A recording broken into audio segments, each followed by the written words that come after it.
with Cincinnati. Maybe more. Jamar, Joe Mixon. I go safety, Dax Sills, second-year man out of Michigan. This was one of the better safety duos in football last year with Jesse Bates and Von Bell. Yeah. They're both gone. Their defensive coordinator, Lou Anarumo, really challenges his safeties to be incredible pre-snap intellectually with disguise and communication, and then dynamic post-snap. He's going to have to make a big jump when it comes to his ability for that defense to not skip a beat. Then we'll go to Baltimore. Mark Andrews, one of the best tight ends in football. Odell Beckham, I think, is going to have a great year. I go Zay Flowers. Ooh, can Zay Flowers, can he become Justin Jefferson? Can he become Devontae Smith? Both of those guys, that rookie receivers, came in and in many ways transformed their offenses. This is a vertical speed guy that can run every single route that you want him to. He's tough. I love his ability to track the football, but then also get the ball in his hands and go make something happen. I think it's the most talented group that Lamar Jackson has ever had. Everything falls on Zay Flowers. All right, so Cleveland, Deshaun Watson, Nick Chubb, Amari Cooper. No, I'm going safety, Juan Thornhill. This is why. I just talked about the Green Bay Packers defense, talented. Juan Thornhill's a champion. That's just the truth. He's a champion. Cleveland doesn't have anybody on their defense like that. Right? The dog, the leader, the guys that know, okay, we're playing a certain style of defense in September and October, but when we get into November and December, it's got to go up a level. And I think just his mindset in leadership is going to have a tremendous impact on this football team. Pittsburgh, I just honestly feel they're sneaky, sleepy right now. Dynamic skill position people. Yeah. I'm going to go with the guy that led all rookies last year in yards per catch at 15.4, George Pickens. I love Freiermuth, their tight end, Najee, all that. George Pickens has got a chance to be a legit game changer at wide receiver. A scheme changer that when defenses watch the tape, they go, what are we going to do with him? If George Pickens can consistently play to the level that we saw glimpses of last year, we're going to talk about a guy that's going to go for like 100 catches, 1,400 yards, and push 10 touchdowns. I think he's that talented. If he becomes that, the Steelers will no longer be quiet in November and December. And if he becomes that, a big reason will be because of second-year quarterback Kenny Pickett. Sure. He's going to lead the Steelers offense. He played a whole lot better down the stretch of his rookie season. He went 5-1 in his final 6 starts and had just 1 turnover in that stretch, posting the 7th highest QBR in the league from weeks 12 through 18. So, Coach, it's one thing to do it nice for a small period of time, but how does Kenny Pickett keep this going into 2023? Well, he's got to build off how he ended the season and think about the conference he's playing in, though. That's what makes it so difficult. You got Burrows, Jackson, and Deshaun Watson. Good luck. Those are the 3 quarterbacks you got to play against. They're all pretty good. I don't know if he's as talented as those guys, but I do know this. The Pittsburgh Steelers have one thing that they live on, defense. How do they play defense? This defense will have to improve. I think the quarterback will improve, but it'll never be a quarterback-driven team. This will be a defensive-driven team. And if they can do that, they can be competitive in the division. Remember, every team in this division had the same division record. They were all 3-3. So they're capable. They're capable. And as we know, they have never gone under 500 with Mike Tomlin as their head coach. Hey, coming up next, following a heartbreaking playoff loss, will the Chargers bounce back this season under the new offensive coordinator, Kellen Moore? Stick around to hear why Dan expects them to air the ball out this season. Come on TV. So we're going to start with the division favorite, Detroit Lions. How good is that feel to say? Right? You love right? And division favorites, expectation. I think their defense is going to be improved. I love the addition of Montgomery. I'm going Amon-Ra St. Brown. Okay. Last season, Amon-Ra St. Brown had 106 catches for over 1,100 yards and 6 touchdowns. No, to start the season, no Jameson Williams, right? Yeah. So I believe this offensive line is going to be dominant. If Amon-Ra continues to trend to be like a bona fide number 1 receiver, we're talking about a top 3 offense when it comes to controlling offensive pace of football games. All right, let's go to Minnesota. Danielle Hunter, Justin Jefferson. It's got to be in, right? No. Brian Flores comes over. They're going to play a ton of pressure, ton of man coverage. Andrew Booth, the cornerback that they took out of Clemson in the draft last year. Incredibly athletic player, just young. And I just mentioned Brian Flores is coming over going, we want to pressure teams. We want to play man coverage. Just imagine if he can become one of those bona fide lockdown man coverage corners. This defense has got a chance to be just a little bit better than expected. Sure. Because that offense is going to be dynamic. Chicago Bears, trade for Chase Claypool. Tremaine Edmonds comes over, plays middle linebacker. For me, it's their tight end, Cole Kmet. We know that DJ Brown is there from Carolina, the trade. That will matter. But last year, Cole Kmet had 50 catches for 544 yards. Not outrageous, but 7 touchdowns. I still think this young man is really talented. He just hasn't had the scheme and the quarterback to kind of take that talent to the next level.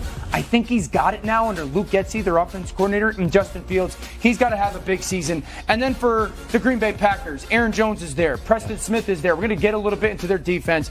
But I was so impressed by that young man, Christian Watson. Yeah, he was awesome.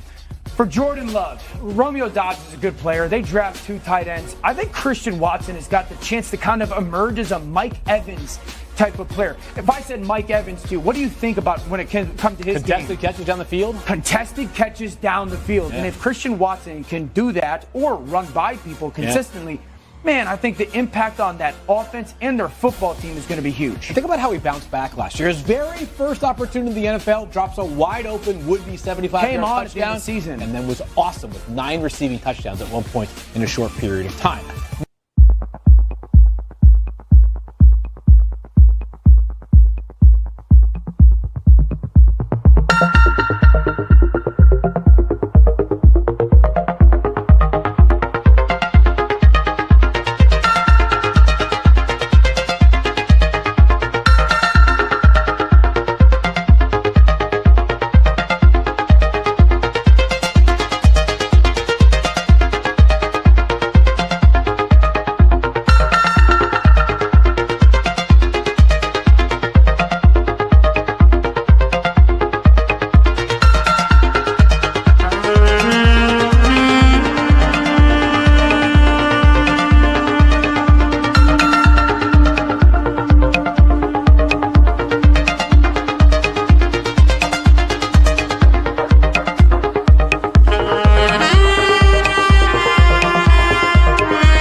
Simplify the offense. He talked about the youth, young quarterback, some young receivers.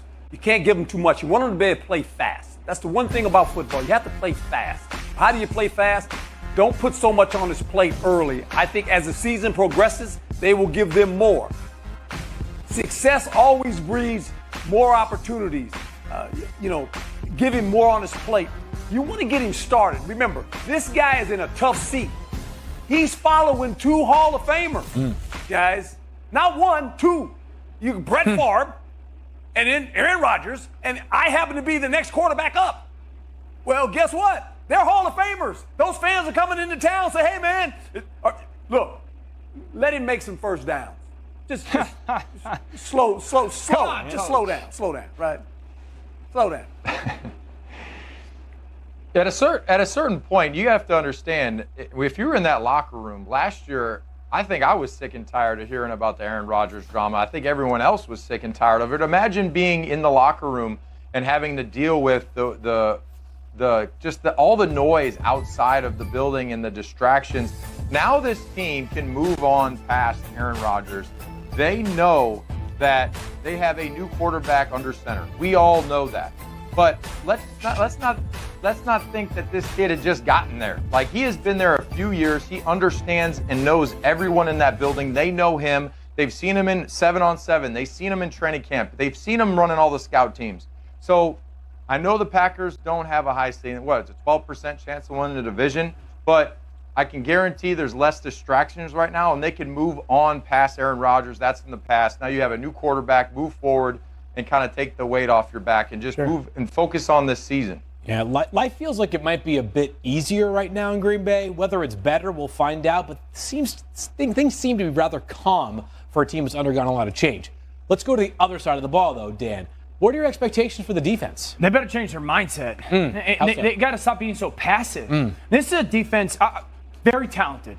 If you just took their starting 11, 7 of them, I believe, are first-round picks. Yeah. I mean, it's time to grow up a little bit and play some tough football. This is a very talented unit, but it's their mindset. And so often it's like, and I love Joe Barry, their defensive coordinator. You got to let these guys go.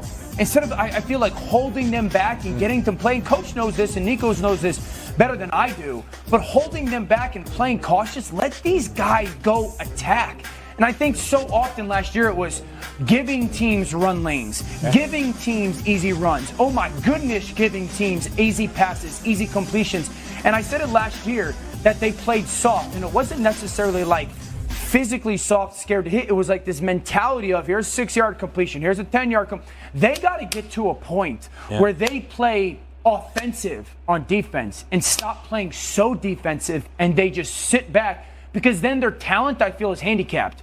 And as a quarterback or an offensive person, I sit there, if you don't ever try to dictate to me what you're going to do or what I'm going to be able to do, I'm comfortable. They don't ever make teams offensively uncomfortable. That's got to be their mindset shift this offseason. They're talented enough. For 30 years, as Coach said, like, because of the greatness of the quarterback position, it feels like the defense has always been overshadowed. Yeah. This is the time for them to maybe remove themselves from that shadow and be the catalyst for this team. Let's go from the NFC North.